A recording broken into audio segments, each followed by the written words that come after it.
Renungan Pagi, Yesus nama di atas segala nama, oleh Ellen G. White, 3 Agustus 2024. Mari kita berdoa. Bapa kami yang di sorga, Allah pencipta langit dan bumi, laut dan segala isinya, Allah yang maha besar, maha kuasa, sumber segalanya, yang kami sembah selalu melalui anak-Mu yang tunggal, Yesus Kristus. Terpujilah Yesus, anak Allah yang maha tinggi, yang adalah penebus kami yang tersalib. Pada pagi hari ini kami bersyukur boleh bangun dan berbakti, dan sebagaimana membaca dan mendengarkan nasihat firman-Mu, kiranya ini menjadi pembaharuan bagi kami semua, agar kami seperti Paulus saat bertemu dengan Yesus bertobat, dan pada akhirnya menjadi juru kabar tentang anak Allah kepada banyak orang. Beserta kami sepanjang perbaktian ini kehendak-Mu yang jadi. Ampun kami akan dosa dan salah, karena kami berdoa hanya dalam nama anak Allah yang tunggal, Yesus Kristus, yang adalah Tuhan dan Juru Selamat kami. Amin. Renungan hari ini akan dibacakan oleh Saudara Steve Mandang. Kepada Saudara Steve, kami persilahkan. Selamat pagi, selamat sahabat. Judul renungan pagi hari ini, Penebus yang tersalib. Ayat inti diambil dari Kisah 26 ayat 28. Jawab Agripa, hampir-hampir saja kau yakinkan aku menjadi orang Kristen. Seluruh rombongan telah mendengarkan kisah Paulus tentang pengalamannya yang luar biasa dengan terpesona. Sang Rasul sedang memikirkan kesukaannya. Tidak seorang pun yang mendengarnya dapat meragukan ketulusannya. Namun di tengah kefasihannya yang meyakinkan, ia disela oleh Festus yang berseru, "Engkau gila, Paulus. Ilmumu yang banyak itu membuat engkau gila." Rasul itu menjawab, "Aku tidak gila, Festus yang mulia. Aku mengatakan kebenaran dengan pikiran yang sehat. Raja juga tahu tentang segala perkara ini. Sebab itu aku berani berbicara terus terang kepadanya. Aku yakin bahwa tidak ada sesuatu pun dari semuanya ini yang belum didengarnya, karena perkara ini tidak terjadi di tempat yang terpencil." Kemudian sambil berpaling kepada Agripa, dia langsung menyapanya. "Percayakah engkau, Raja Agripa, kepada para nabi? Aku tahu bahwa engkau percaya kepada mereka." Sangat terpengaruh, Agripa untuk sesaat kehilangan pandangan terhadap sekelilingnya dan martabat posisinya. Hanya sadar akan kebenaran yang telah didengarnya, dan hanya melihat tahanan sederhana yang berdiri di hadapannya sebagai duta Allah. Tanpa sadar dia menjawab, "Hampir-hampir saja kau yakinkan aku menjadi orang Kristen." Dengan sungguh-sungguh sang Rasul menjawab, "Aku mau berdoa kepada Allah, supaya segera atau lama-kelamaan, bukan hanya engkau saja, tetapi semua orang lain yang hadir di sini dan yang mendengarkan perkataanku menjadi sama seperti aku, kecuali belenggu-belenggu ini." Festus, Agripa, dan Bernike mungkin saja telah mengenakan belenggu yang mengikat sang Rasul. Semuanya bersalah atas kejahatan berat. Para pelanggar ini pada hari itu telah mendengar tawaran keselamatan melalui nama Kristus. Setidaknya ada satu orang yang hampir terbujuk untuk menerima kasih karunia dan pengampunan yang ditawarkan. Namun Agripa mengesampingkan belas kasihan yang ditawarkan, menolak menerima salib, penebus yang tersalib. Keingintahuan raja terpuaskan, dan sambil bangkit dari tempat duduknya, ia menandakan bahwa wawancara telah berakhir. Ketika kumpulan orang-orang itu bubar, mereka berbicara satu sama lain, mengatakan, "Orang ini tidak melakukan sesuatu yang setimpal dengan hukuman mati atau hukuman penjara." Diambil dari The Acts of the Apostle, halaman 437 dan 438. Demikianlah bacaan renungan pagi hari ini. Tuhan Yesus memberkati. Terima kasih atas penata layanan Saudara Steve. Tuhan Yesus memberkati. Selamat pagi saudaraku dalam Tuhan. Selamat hari Sabat. Renungan hari ini berbicara tentang pengalaman Paulus saat dia dihadapkan kepada Raja Agripa. Pengalaman apakah yang Paulus ceritakan kepada sang raja? Pengalaman Paulus bertemu dengan Yesus.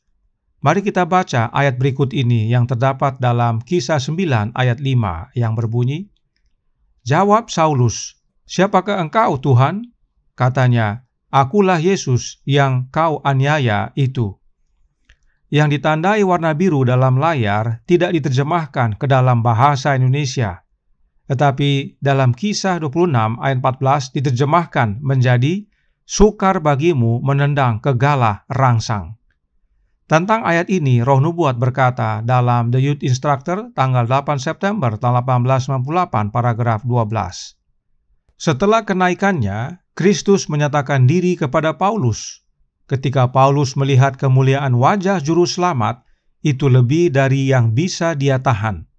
Dia tersungkur ke bumi, dan ketika dia rebah demikian, dia mendengar suara berkata kepadanya, "Saulus, Saulus, mengapakah engkau menganiaya aku?" Dan dia berkata, "Siapakah engkau, Tuhan?" Dan Tuhan berkata, "Akulah Yesus yang kau aniaya itu. Sukar bagimu menendang kegalah rangsang." Baik Alkitab dan Roh Nubuat dengan jelas menyatakan bahwa yang bertemu dengan Paulus adalah Yesus Kristus itu sendiri, dan cahaya yang mengelilingi Paulus yang membuat Paulus buta adalah cahaya kemuliaan Kristus. Nah, sehubungan dengan kalimat warna hijau yang berkata, "Sukar bagimu menendang kegalah rangsang," Roh Nubuat menjelaskan maknanya dalam The Review and Herald tanggal 16 Maret tahun 1911, artikel A, paragraf 16. Setiap upaya untuk tetap maju dalam kemajuan Injil menghasilkan luka dan penderitaan bagi lawan. Cepat atau lambat hatinya akan menghukumnya. Dia akan menemukan bahwa dia memang telah menendang kegalah rangsang. Inilah yang akan dialami oleh mereka yang berusaha menahan laju pekabaran Injil, pekabaran kebenaran. Usaha mereka malah menghasilkan luka dan derita bagi diri mereka sendiri. Pekabaran itu menjadi tusukan dalam hidup mereka dan tidak ada guna mereka melawannya. Inilah yang Paulus rasakan.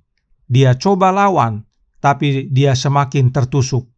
Itu sebabnya saat bertemu dengan Kristus dan jatuh, dia tidak marah. Perhatikan Kisah 9 ayat 1 dan 2 berkata, "Berkobar-kobar hati Paulus untuk mengancam dan membunuh murid-murid Tuhan. Dia menghadap imam besar dan meminta surat kuasa daripadanya." Saudaraku dalam Tuhan, Saulus marah besar dan bertekad untuk membasmi pengikut Kristus. Tapi saat bertemu dengan Yesus, amarah itu tidak ada. Malah dia berkata, "Siapakah engkau, Tuhan?" Saulus akui adanya Tuhan. Inilah kebenaran yang menusuk hatinya yang pada awalnya dia lawan. Namun saat bertemu Yesus, dia menyerah. Bagaimana Saulus tahu tentang Tuhan? Dari Stefanus. Sedang mereka melemparinya, Stefanus berdoa, katanya, "Ya Tuhan Yesus, terimalah rohku." Paulus hadir saat Stefanus dilempari batu, sebab dia setuju Stefanus dihukum mati. Dan Paulus tentunya mendengar perkataan Stefanus kepada Tuhannya. Dan oleh karena pertemuan dengan Yesus tersebut, Paulus berkata kepada Raja Agripa dalam Kisah 26 ayat 19, "Sebab itu, ya Raja Agripa, kepada penglihatan yang dari sorga itu tidak pernah aku tidak taat." Paulus taat kepada panggilannya untuk menjadi juru kabar Yesus. Dan itu sebabnya kepada siapa saja, Yahudi, non-Yahudi, rakyat biasa, sampai kepada raja, Paulus kabarkan tentang Yesus Kristus. Perhatikan ayat-ayat berikut ini. Kisah 9 ayat 22 berkata, "Akan tetapi Saulus semakin besar pengaruhnya, dan ia membingungkan orang-orang Yahudi yang tinggal di Damsyik, karena ia membuktikan bahwa Yesus adalah Mesias." Kisah 17 ayat 3, ia menerangkannya kepada mereka dan menunjukkan bahwa Mesias harus menderita dan bangkit dari antara orang mati. Lalu ia berkata, "Inilah Mesias, yaitu Yesus yang kuberitakan kepadamu." Dan Kisah 18 ayat 5, ketika Silas dan Timotius datang dari Makedonia, Paulus dengan sepenuhnya dapat memberitakan firman. di mana ia memberi kesaksian kepada orang-orang Yahudi bahwa Yesus adalah Mesias. Dan pekabaran yang sama Paulus sampaikan kepada Raja Agripa. Bisa baca dalam Kisah 26 ayat 22 sampai 32. Dan karena penjelasan Paulus serta pengamatan Paulus, hampir saja Agripa menjadi Kristen. Lukas menuliskan dalam Kisah 26 ayat 27 dan 28. Percayakah engkau, Raja Agripa, kepada para nabi? Aku tahu bahwa engkau percaya kepada mereka. Jawab Agripa, hampir-hampir saja kau yakinkan aku menjadi orang Kristen. Saat mendengar kesaksian Paulus tentang Yesus, Sang Penebus yang tersalib, hampir saja Agripa menjadi Kristen. Sebab itu semua telah dinubuatkan oleh para nabi, dan Paulus melihat bahwa Agripa percaya kepada para nabi. Tetapi hampir Kristen bukanlah Kristen. Apa artinya? Artinya Agripa menolak pekerjaan Roh Kristus dalam hatinya. Roh Nubuat berkata dalam In Heavenly Places halaman 180 paragraf 3. Tidak seorang pun dapat menjadi seorang Kristen tanpa memiliki Roh Kristus. Dan jika dia memiliki Roh Kristus, itu akan diwujudkan dalam watak yang halus dan sopan. Karenanya, hampir menjadi Kristen artinya hampir menerima Roh Kristus. Tetapi tidak. Agripa hanya hampir dan akhirnya tidak menjadi Kristen karena dia menolak pekerjaan Roh Kristus dalam hatinya. Bagaimana dengan kita? Apakah pengalaman Paulus menjadi bagian kita atau malah pengalaman Agripa? Kiranya pengalaman Paulus menjadi bagian kita semua. Kita bertemu dengan Yesus oleh menerima Roh-Nya dan menjadi pengikut Kristus yang setia apapun yang terjadi. Lalu, sebagaimana Paulus, kita kabarkan tentang Yesus Anak Allah yang sesungguhnya, yang adalah Mesias kepada banyak orang. Tuhan memberkati, saya bawa dalam nama Yesus. Amin. Mari kita berdoa. Bapa kami yang di sorga, Allah pencipta langit dan bumi, laut dan segala isinya, Allah yang maha besar, maha kuasa, sumber segalanya, yang kami sembah selalu melalui anak-Mu yang tunggal, Yesus Kristus. Terima kasih atas nasihat dari pengalaman Paulus.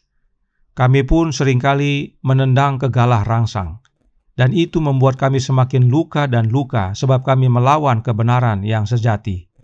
Karenanya biarlah pengalaman Paulus menjadi pengalaman kami. Saat kami bertemu Kristus, kami tidak lagi menendang kegalah rangsang, tapi menerimanya dan menjadikan Kristus hidup kami, mengubahkan kami, menjadi saksinya yang penuh kuasa kepada banyak orang. Dan kami kabarkan bahwa Yesuslah Sang Mesias, penebus yang tersalib. Oleh sebab itu, tolong kami ya Bapa, karuniakanlah roh anak-Mu dalam hati ini, sebab hanya oleh kehadiran Roh Kristus kami menjadi Kristen, kami menjadi juru kabarnya, dan pada akhirnya kami dapat diubahkan menjadi serupa dengan Dia, dan saat Dia datang kedua kali, kami layak untuk menerima keselamatan. Beserta kami sepanjang hari ini kehendak-Mu yang jadi, ampun kami akan dosa dan salah, karena kami berdoa hanya dalam nama Anak Allah yang tunggal, Yesus Kristus, yang adalah Tuhan dan Juru Selamat kami. Amin.